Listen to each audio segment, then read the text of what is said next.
నమస్కారం. మీరంతా సంతోషంగా ఉన్నారు అనుకుంటా. మా కుటుంబం గానీ సంతోషంగా ఉన్నాము. ఇదొచ్చేసి శనివారం రోజు తీసిన వీడియో.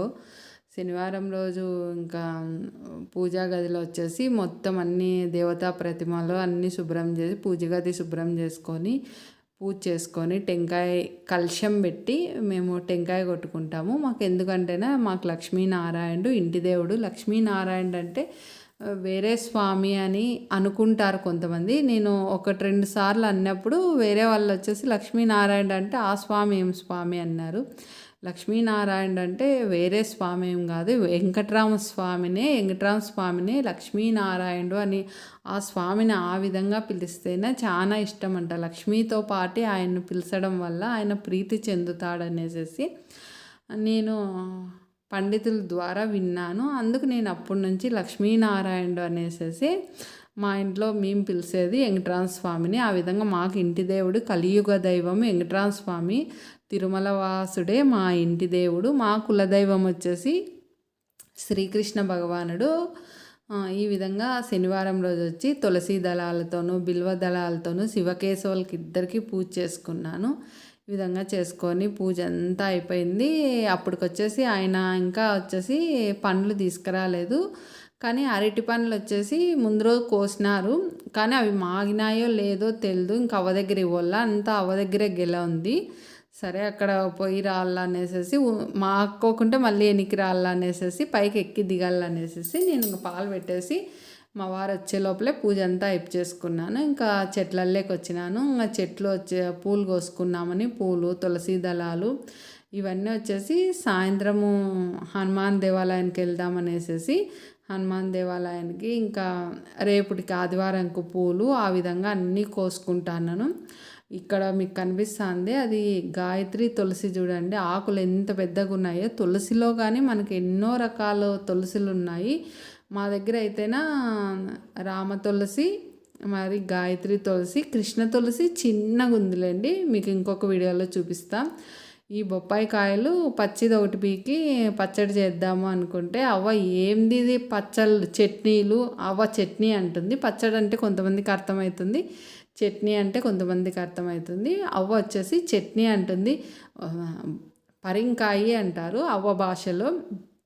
మేము అనేది మా ప్రాంతంలో పరింకాయి అంటారు. బొప్పాయి అంటే అందరికీ అర్థమవుతుంది అనేసి చెప్తాను. పరింకాయతో చట్నీ చేస్తుందంట మా అమ్మ అనేసి వేరే వాళ్ళకి చెప్తాంది. ఏమో నీ కోడలు చేస్తుందేమో అని అంటే ఏం చేస్తుందో ఏమో ఆ పరింకాయతో పచ్చి పరింకాయతో చట్నీగా చేస్తాను అంటుంది. ఏం చట్నీ చేస్తుందో ఏమో అంటే వాళ్ళే పెళ్ళాం మొగుడు ఇద్దరు తింటారులే, నేనేం తిన్నాను తల్లో అట్లా చట్నీలు అనేసి అవ్వ అంటుంది. ఇంక అవ్వతో మాట్లాడుకుంటా నేను వచ్చేసి ఇంక ఇవన్నీ అరటి డొప్పలు కానీ కోసుకుంటాను. దీపాలు నీళ్ళల్లో వదులుదాం అనేసి ఆ విధంగా అవి కట్ చేసుకుంటాను. ఈ ఒక గెల కోసినాము, ఇంకొక గెల కానీ కొయ్యల్లా మరి వచ్చేసి మరుసటి రోజు కోసినాంలేండి. ఇది వచ్చేసి నేను సాయంత్రము తీసిన వీడియో. ఉదయము టిఫిను మరి లంచ్వి ఏం తీయలేదులేండి. ఇది వచ్చేసేసి ఫస్ట్ స్టవ్ వెలిగించేసి ఆయిలు, ఆవాలు, జీలకర్ర, ఉద్దిపప్పు, శనగపప్పు, ఆనియన్స్, 2 టమోటాలు కట్ చేసి పచ్చిమిర్చి, కరివేపాకు వేసి బాగా వేయించుతాను. వెల్లుల్లి రెబ్బలు కచ్చపచ్చగా దంచుకొని అవి కానీ వేసి మొత్తం మగ్గిస్తాను. కాకరకాయ వచ్చేసేసి బాగా లేసుల్లా కట్ చేసుకొని నీళ్లు మరిగేటప్పుడు పెట్టేసి కొంచెం చింతపండు, కొంచెం పసుపు, కొంచెం ఉప్పు వేసేసి బాగా ఉడికిచ్చేసినాను. ఉడికిన తర్వాత దానిలను నీళ్ళన్నీ వడేసేసినాను. నీళ్ళు తీసేసిన తర్వాత మరి స్టవ్ వెలిగించి కడాయి పెట్టి దాంట్లోకి వచ్చి కొంచెం ఆయిల్ వేసేసి ఇప్పుడు ఉడికిచ్చిన ముక్కలు ఉంటాయి చూడండి, కాకరకాయ ముక్కలు వేసేసి ఇప్పుడు నేను వేయించుతానని ఆ విధంగా కాకరకాయ ముక్క బాగా వేయించేస్తాను. ఇక్కడ వచ్చేసి ఆనియన్స్ అవన్నీ కానీ బాగా మగ్గేస్తాయి. అంతలోపలే చింతపండు కానీ బాగా శుభ్రం చేసి నానబెట్టేసి రసం తీసుకున్న దాంట్లోకి కారము, పసుపు, ఇంకొచ్చేసి బెల్లము, కొత్తిమీర. దీనికి కావాల్సిన పదార్థాలు ఇంతే. కానీ ఈ విధంగా చేసుకొని తినండి, చాలా టేస్టీగా ఉంటుంది, చాలా రుచిగా ఉంటుంది. కాకరకాయ తినము అనేవాళ్ళు కానీ తింటారు. ఎందుకంటేనా నేను ఇంతగా చెప్తానంటే కాకరకాయ ముక్క అనేది మనము నూనెలో కొంచెం నూనె వేసి వేయించినాం కదా, ఆ నూనె వేసి వేయించడం వల్ల ముక్క అనేది చేదనేది తగ్గిపోతుంది. ఆల్రెడీ మనం ఉడికిచ్చినాం, చేదైతేనే ఏముండదు. ఇంకా షుగర్ పేషెంట్లు, బీపీ పేషెంట్లు, నాలాగా కీళ్ళవాతం ఉంటుంది, వాళ్ళు బెల్లం వేసుకోకుండా చేసుకొని తింటేనే మంచిది. కానీ బెల్లం లేకోకుండా, చక్కెర లేకుండా తినాలంటే కొంచెం కష్టం, ఇబ్బందులు. కొన్ని సంవత్సరాలు పడితే మన ఆరోగ్యం మీద మనకేమన్నా అయితే మన కుటుంబం ఏమవుతుందో అని అనుకుంటేనా అప్పుడు తప్పకుండా తింటాము. ఇదే వచ్చేసేసి ఎంతో ఇష్టమైన స్వీట్ లాగా తింటాము. ఈ కాకరకాయనే నాకు తెలుసు కాబట్టి చెప్తాను. ఆ విధంగా తింటాము. ఏదన్నా కానీ మనం అది ఇష్టం లేకున్నా కానీ తినేది మనకు వస్తుంది, అంత ఇష్టంగా తింటాము. ఎందుకంటే మన కుటుంబం కోసం మనం తినాల, తప్పదు. ఇట్లాంటివన్నీ అంత రుచిగా ఉంటుంది చూడండి. ఇది వచ్చేసి చపాతీకి బాగుంటుంది, జొన్న రొట్టి, సద్ద రొట్టి, మళ్ళీ బియ్యపు రొట్టి, దానిలకి కానీ బాగుంటాయి. ఏ దానికైనా రైస్కి కానీ, రైస్లో కలుపుకొని తినడానికి కానీ బాగుంటుంది. కొంచెం జోరుగా చేసుకున్నామంటే రైస్లో తినేకి కానీ బాగుంటుంది. ఈ తాలింపు అయితేనే అవ్వ ఫస్ట్ వద్దనింది, మరీ వచ్చేసి అవ్వ కొంచెం తిని చూడవ్వ అంటే మరీ తినేసింది, బాగుందని తినింది.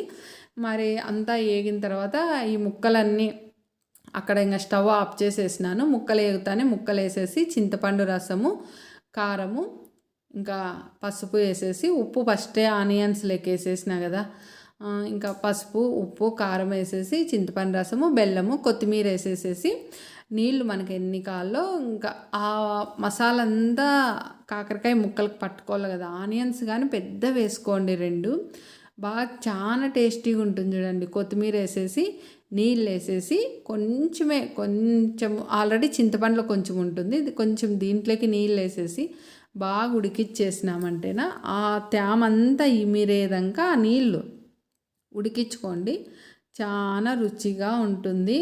కాకరకాయ ఫ్రై అయితే మొత్తం మీకు డ్రై కావాలంటే మొత్తం ఏం చేసేయండి, కొంచెము ఇట్లా ఈ విధంగా ఉండాలంటే రైస్లో కానీ తినచ్చు అనుకునేటట్లయితేనే ఈ విధంగా చేసుకోండి. ఇంకా అంతలోనే ఇంకా కాకరకాయ ఫ్రై అయిపోయింది. స్టవ్ కట్టేసేసి దీంట్లోకి జొన్న రొట్టి చేసినాను. మరి వచ్చేసి ఇవి అరటి పండ్లు వచ్చేసేసి చెట్లో కోసింటి ముందు అంటే చూడండి, నిన్న వీడియోలో చెప్తేనే అవ్వ మేము లేనప్పుడు వేరే వాళ్ళు కోసి ఇచ్చినారు అవ్వకు అనేసి. అవి మాగింటే అవ్వ తీసుకొచ్చి ఇచ్చింది. దేవాలయాల్లో అన్ని దేవాలయాల్లోనే ఇచ్చిరా అని చెప్పింది. మరి వచ్చేసి అందరికీ తెలిసిన వాళ్ళందరికి కానీ మంచిగా 2 అవే పంచిపెట్టింది. అన్నీ గుళ్ళ వేసి ఇచ్చేసి దీపాలు పెట్టేసిరా అమ్మ అని చెప్పింది. సరేలే అవ్వ పోతాను అన్నాను.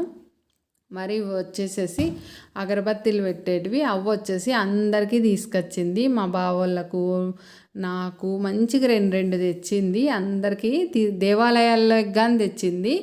ఇంకా మరి వచ్చేసి ఇంకా సాయంత్రం అయింది, మొహం కడుక్కొని ఇంకా దీపాలు పెట్టేసుకొని ఇంట్లో దీపారాధన చేసుకొని ఇంకా హనుమాన్ దేవాలయానికి కానీ తమలపాకులు, అరటి పండ్లు తీసుకుపోయి హనుమంతునికి తమలపాకులన్నా, అరటి పండ్లన్నా, సింధూరం అన్నా చాలా ప్రీతికరము. సింధూరం వచ్చేసేసి ఆ తల్లి సీతాదేవి నుదుటన సింధూరం పాపిట్లో పెట్టుకుంటా అంటే, ఎందుకమ్మా పెట్టుకుంటా అన్నావు అంటేనా, శ్రీరాముడు నిండు 100 ఏళ్ళు ఉంటాడు నేను నుదుటన పెట్టుకుంటే అని చెప్తే, అప్పుడు ఆయన సింధూరం వచ్చేసి ఒళ్ళంతా రాసుకుంటే నా శ్రీరాముడు వచ్చేసి నిండు 100 ఏళ్ళు ఆరోగ్యంతో తులతూగుతాడనేసి ఆయన ఒళ్ళంతా సింధూరం రాసుకుంటాడంట. అందుకు ఆయనకు చాలా ప్రీతికరము సింధూరం అన్నా, తమలపాకులు అన్నా ఆయనకి ఇష్టము. తమలపాకుల గురించి ఇంకోసారి చెప్పుకున్నాం. మనకు ఇప్పుడు ఆంజనేయ స్వామి మన ఇంట్లో ఫోటో రూపంలో ఉన్నాడనుకో, అప్పుడు 2 తమలపాకులు పెట్టండి, పైన ఫోటోకి కానీ పెట్టి పాదాల దగ్గర కానీ సమర్పించవచ్చు. చాలా మంచిది హనుమంతునికి ఆ విధంగా పెట్టడం వల్ల. కానీ నేను చూపిస్తాలేండి మా ఇంట్లో నేను ఏ విధంగా పెడతానో హనుమంతునికి తమలపాకులు. ఇంకా హనుమాన్ దేవాలయంలో పెట్టేసి రాముని దేవాలయంలోకి వచ్చి అక్కడ అరటి పండ్లు, దీపాలు వెలిగించేసుకొని దీపారాధన చేసుకొని అక్కడ నమస్కారం చేసుకొని ఇంకా శివాలయంలోకి వచ్చినాను. శివాలయంలోకి వస్తానే కరెంటు పోయింది. కానీ దేవాలయంలో అయితేనా బ్యాటరీ ఉండడం వల్ల అక్కడ ఒక్కటి లైటింగ్ ఉంది, కంపౌండ్లో లేదు. ఇంకా ఆయనకు వచ్చేసి శివయ్యకి కానీ పూజ చేసేసుకొని నమస్కారం చేసుకొని ఆకాశ దర్శనం చేసుకొని ఇంటికి వచ్చేసినాను. మరొక వీడియోలో కలుద్దాం.